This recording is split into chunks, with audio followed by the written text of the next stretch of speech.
बहुत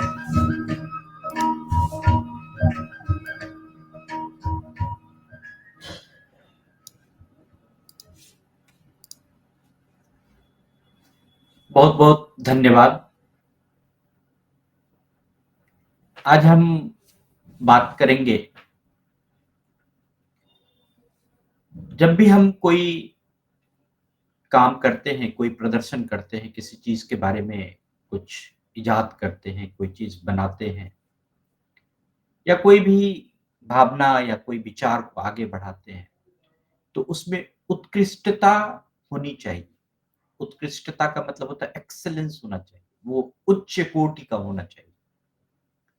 और जब भी आप कोई भी उत्कृष्टता के प्रदर्शन करते हैं, तो उसमें उसकी विशेष उपमा होती है, उसके बारे में जो है विशेष प्रकार का उदाहरण दिया जाता है।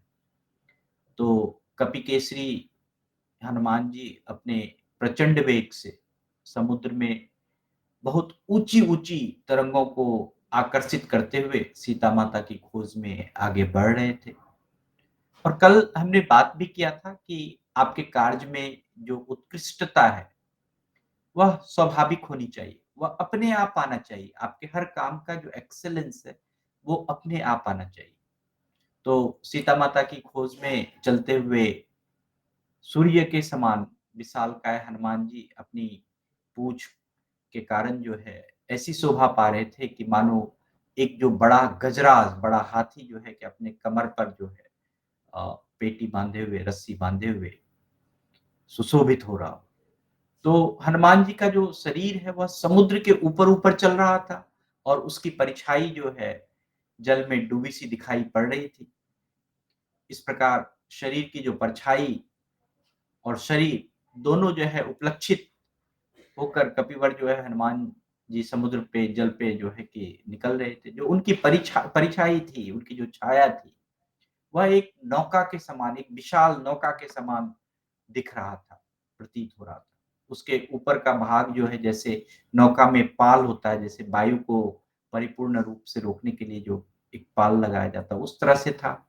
और निम्न भाग जो समुद्र के जल से लगा हुआ था, तो वे समुद्र में जिस-जिस भाग पर जाते थे, तो वहाँ पर जो है उनके अंग के वेग के उताल के कारण जो है तरंगे जो है समुद्र में उठने लगती थी। अतः वह भाग जो क्या होता था, उन्मत्त हो जाता था, वह समुद्र का भाग विक्षुब्ध हो जाता था।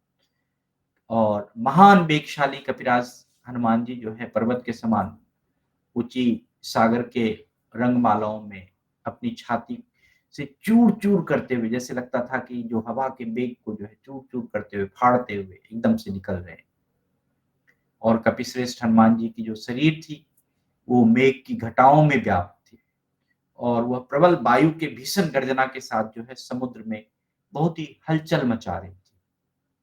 मैंने यहाँ पर हनुमान जी के जो प्रदर्शन थे, उसका वर्णन किया कि वह कैसे समुद्र को लांघ रहे थे, सीता माता की खोज में। जो उन्होंने प्रदर्शन किया, उसके बारे में मैं यहाँ पर बखान कर रहा था, यह सुंदरकांड में बड़े अच्छे से वाल्मीकि जी ने लिखा है। आप यह जान लीजिए कि जो उत्कृष्टता का प्रदर्शन है, जो एक्सेलेंस का प्रदर्शन है, आपके काम की जो उच्च कोटि का जो प्रदर्शन है, वह तब तक नहीं होता है जब तक कि कुछ और विशेष उपमा यानी उस कार्य कुशलता के लिए कोई चीज़ जोड़ा जाए या लगाया जाए, जिसके जिसको लगाना या विस्तार करना उसके रूप में जो वर्णन किया जाए, उसको उसके वर्णन के लिए किसी एग्ज़ाम्पल किसी उदाहरण का जो है सहयोग लिया जाए। हम सिर्फ़ कह सकते थे कि हनुमान जी ने समुद्र को पार कर लिया, सिंपल सी बात थी। ठीक है, पार कर लिया तो कर लिया, आपने परीक्षा पास कर लिया, तो कर लिया, आपने यह काम अच्छा कर लिया तो कर लिया। लेकिन जब हम हनुमान जी के इस चरित्र का वर्णन कर रहे हैं, इस मानसिक आप कर दीजिए सर। इस कार्य कुशलता का जब हम वर्णन कर रहे हैं, तो यहाँ पर हम बहुत ही अच्छे से अगर हम देखें,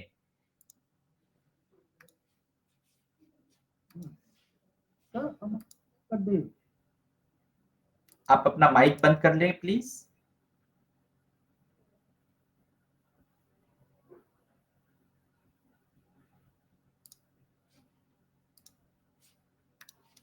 जब हम यहाँ पर हनुमान जी के इस कार्य कुशलता का जो प्रदर्शन है, उसका जो वर्णन कर रहे हैं, यहाँ पर हमने उदाहरण किससे लिया? पर्वत से लिया है, कि वह पर्वत के समान। यहाँ उदाहरण लिया हमने समुद्र में, कि समुद्र में क्या हलचल हुई। तो जब आप यह जान लीजिए कि जब तक कोई भी उत्कृष्टता का आप प्रदर्शन कर रहे हैं, वह उत्कृष्ट तब तक नहीं होगा, जब तक उसके साथ कोई विशेष उपमा ना जोड़ा जाए।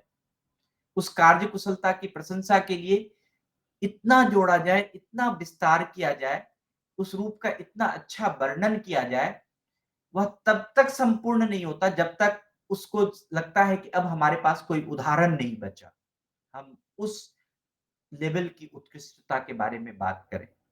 यहाँ पर हनुमान जी के इस चरित्र से बहुत ही अच्छा हमें एक सीख मिलता है। और वो कपिकेसरी जो है अपने प्रचंड वेग से समुद्र में बहुत ऊंची-ऊंची तरंगों को भी आकर्षित करते हुए वो इस प्रकार उड़े जा रहे थे कि मानो पृथ्वी, आकाश दोनों ही विक्षुब्ध कर रहे हों। वे महान वेगशाली जो है वो वानरवीर अपनी महासमुद्र में उठी हुई सुमेरु तथा मंदराचल के समान जो पर्वत है, उसके समान जो उत्ताल तरंगे थी, उनके उन वह आकर्षित हो रही थी समुद्र से हनुमान जी के पीछे-पीछे।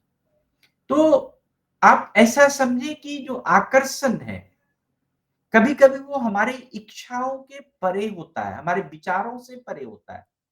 जब आप कोई भी चीज़ प्रदर्शन कर रहे हैं, जब आप कोई भी चीज़ कर रहे हैं, कितने लोग उसके प्रति आएँगे, कितने लोग उससे आकर्षित होंगे, यह कहना बहुत ही कठिन है।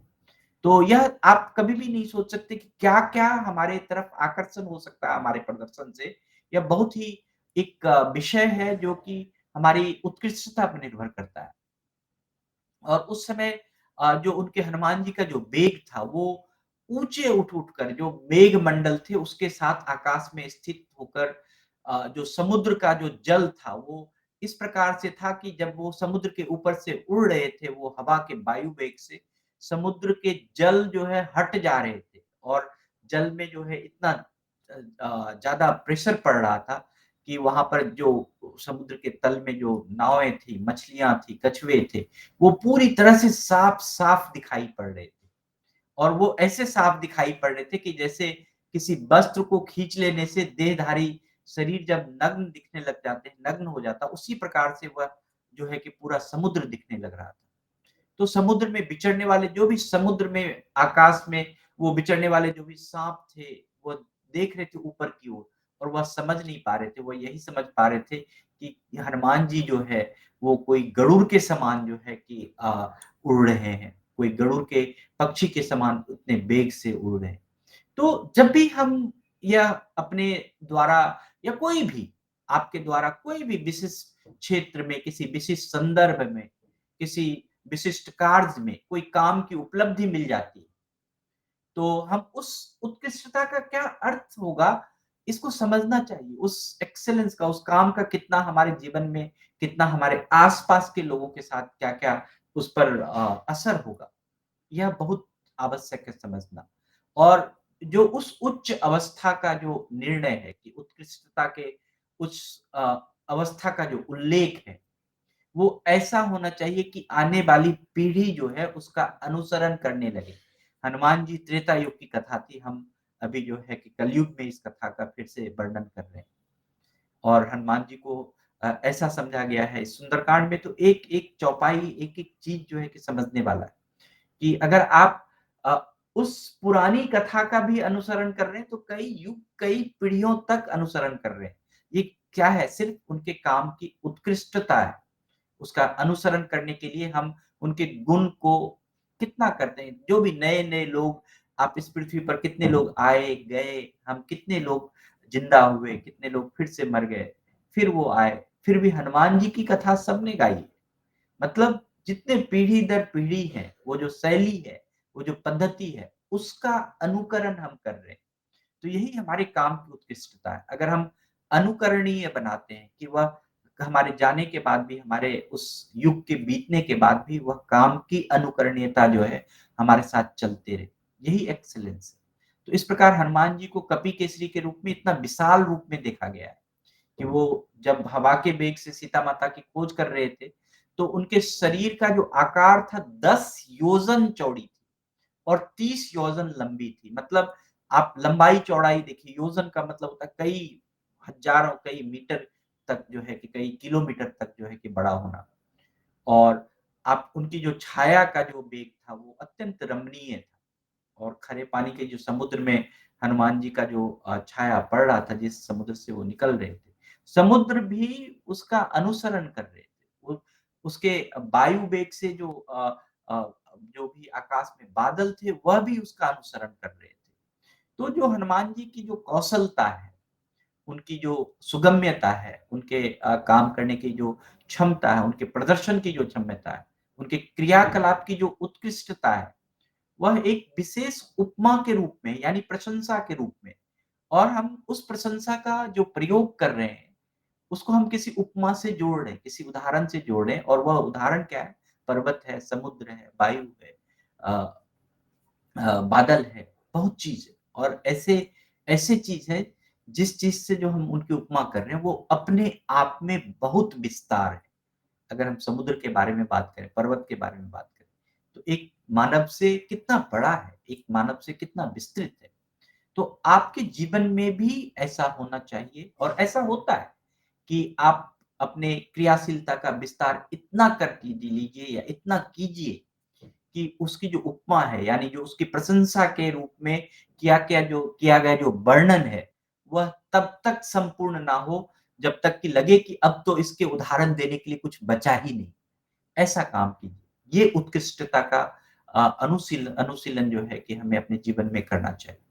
तो आज के लिए मैं इतना ही कहूँगा कि हम सभी अपने काम में, जितने भी जो भी काम कर रहे हैं, हम अपने काम में अभी हर हर जगह आप देखेंगे कि आज के युग में तो बहुत अच्छा है कि हम कंप्यूटर है, एआई है, सब चीज़ है कि हम उससे सब चीज़ को उत्कृष्ट बना सकते हैं। लेकिन जहाँ पर हम अपने आप को जोड़ के, हमारा खुद का इमोशंस, हमारा खुद का काम, हमारा खुद का जो क्रियाकलाप है, खुद से किया गया जो क्रियाकलाप, अगर वह कोई चीज़ को उत्कृष्ट बना पाए, वह कोई इतने उपमा को जोड़ पाए कि उसका उदाहरण देने के लिए कोई उपमा ना बचे, तो वह बहुत ही बड़ा एक प्रशंसनीय हो सकता है, एक प्रदर्शनशील हो सकता है। इसीलिए जब भी आप उत्कृष्टता का प्रदर्शन कीजिए, तो वो विशेष उपमा के रूप में आए, विशेष उदाहरण के रूप में आए। और इसी प्रकार से जैसे कि कपिकेसरी जो हनुमान जी जो है, जैसे वो प्रचंड वेग से समुद्र के बहुत-बहुत ऊँची-ऊँची तरंगों को आकर्षित कर रहे थे। सीता माँ की खोज में वो आगे बढ़ रहे थे। इसी प्रकार से आपके काम के पीछे भी इस तरह से जो है समा बन जाए, इस तरह से आकर्षण बढ़ जाए कि बहुत सारे लोग, कई पीढ़ियों तक लोग जो है आपके काम का अनुसरण करें। तो आज के लिए इतना ही। बहुत-बहुत धन्यवाद, बहुत-बहुत आभार। Thank you so much. अगर आप में से किसी के